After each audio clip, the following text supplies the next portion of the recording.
দ্বাদশ fail Ottawa চালক থেকে আইপিএসসি লড়াইয়ের আরেক নাম মোনাজ শর্মা। দ্বাদশের পরীক্ষায় পাশ করতে পারেননি, সেখান থেকে আইপিএস অফিসার। আইপিএস মোনাজ কুমার শর্মার জীবন সত্যিই অদম্য জেদ আর লড়াইয়ের এক নজিরবিহীন কাহিনী। তাঁর লড়াই নিয়ে লেখা হয়েছে বইও। দ্বাদশের পরীক্ষায় ফেল করেন মোনাজ কুমার শর্মা। অটোয়া চালিয়েছেন, ঘুমিয়েছেন ফুটপাথে। অদম্য জেদ আর লড়াইয়ের পর সেই মোনাজ কুমার শর্মাই আইপিএস অফিসার। জিততে গেলে লড়তে হবে, এটাই আইপিএস মোনাজ কুমার শর্মার কাহিনী। দ্বাদশের পরীক্ষায় পাশ করতে পারেননি, কখনও আবার বাড়ি ছেড়ে রাত কাটিয়েছেন ফুটপাথে। বড়লেকের বাড়ির কুকুরের দেখভাল থেকে অটোয়া চালানের কাজ। কি করেননি জীবনে, তবে লড়াই ছাড়েননি। আইপিএস মোনাজ কুমার শর্মার জীবন সত্যিই অদম্য জেদ আর লড়াইয়ের এক নজিরবিহীন কাহিনী। ভারতের অন্যতম কঠিন চাকরির পরীক্ষা union public service commission UPSC পরীক্ষা, সেখানেও বারবার হ্যাঁচ, তবে হাল ছাড়েননি মোনাজ। আর সেই লড়াকু মনোভাবেই এসেছে জয়। মোনাজ কুমার শর্মা আজ একজন সফল আইপিএস অফিসার। তাঁকে নিয়ে প্রকাশিত হয়েছে একটি বইও, 12th ফেল হারা ওহি জো লড়া নেহি। মধ্যপ্রদেশের মোরেনার বাসিন্দা মনোজ কুমার শর্মা 6 থেকেই গড় পড়তা ছাত্র ছিলেন। অবাক লাগলেও দশম শ্রেণীর পরীক্ষায় তৃতীয় বিভাগে কেন ক্রমে পাশ করেন। দ্বাদশের হিন্দি ছাড়া সব বিষয়ে ফেল। শোনা যায় পরীক্ষায় নকল করতে পারলে হয়েতে এমন খারাপ ফল হতো না। আর তখন মোনাজের চোখে বড় কেন স্বপ্ন ছিল না। কেন মতে দ্বাদশ পাশ করে একটা চাকরি করবেন ভেবেছিলেন। তবে সে আর হল কি।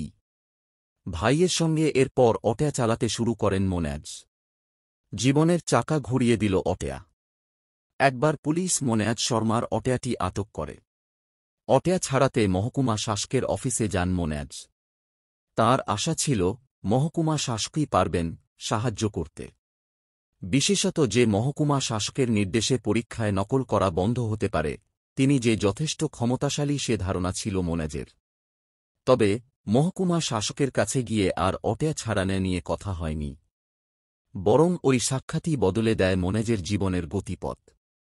কিভাবে ইউপিএসসি পরীক্ষায় বসা যায়, কিভাবে প্রস্তুতি নিয়ে সহ তা নিয়েই আলোচনা হয়েছিল। মোনাজ সেদিনই ঠিক করে ফেলেন ইউপিএসসি পরীক্ষায় বসবেন। ফুটপাত থেকে লড়াই। এরপর গোয়ালিয়রে চলে আসেন মোনাজ। টেম্পো চালিয়ে ছ্যাটখাট কাজ করে নিজের লড়াই শুরু করেন। সেই কাহিনী বলা হয়েছে আইপিএস মোনাজ কুমার শর্মার বন্ধু অনুরাগ পাঠকের বই 12th ফেল হারা ওহি জো লড়া নেহিতে। বইতে অনুরাগ লিখেছেন, গোয়ালিয়রে এতটাই কঠিন সময়ের মধ্যে দিয়ে মোনাজকে যেতে হয়েছিল যে সেই সময় তার মাথার উপর ছাদটুকুও ছিল না। ফুটপাথে ভিখারিদের সঙ্গেও ঘুমাতে হয়েছে তাঁকে। একসময় লাইব্রেরিতে লাইব্রেরিয়ান কাম পিয়নের কাজ পেয়ে যান মোনাজ। কাজের সঙ্গেই পেয়ে যান প্রচুর বই পড়ার সুযোগ, যা তাঁকে নতুন দিশা দেখায়। লড়াইয়ের শক্তি শ্রদ্ধা। গোয়ালিয়র থেকে মোনাজ চলে আসেন দিল্লি। শোনা যায় সেখানে ধনী পরিবারের কুকুরদের দেখভালের মতে কাজও করতে হয়েছে তাঁকে। তবে লড়াই বন্ধ হয়নি। প্রথম থেকে মোনাজ কুমার শর্মাকে প্রতি পদক্ষেপে সমর্থন করেছিলেন তাঁর প্রেমিকা। ইউপিএসসি পরীক্ষায় পরপর 3 বার ব্যর্থ। শেষ পর্যন্ত চতুর্থবারে 121 ব্যাংক করেন মোনাজ কুমার শর্মা। আইপিএস হয়ে মহারাষ্ট্রে কাজে যোগ দেন তিনি। ইউপিএসসি এই কঠিন লড়াইয়ে সবসময় তাঁর পাশে ছিলেন শ্রদ্ধা। তিনি এখন মোনাজের স্ত্রী। শ্রদ্ধা নিজেও রেভিনিউ সার্ভিসেসের অফিসার।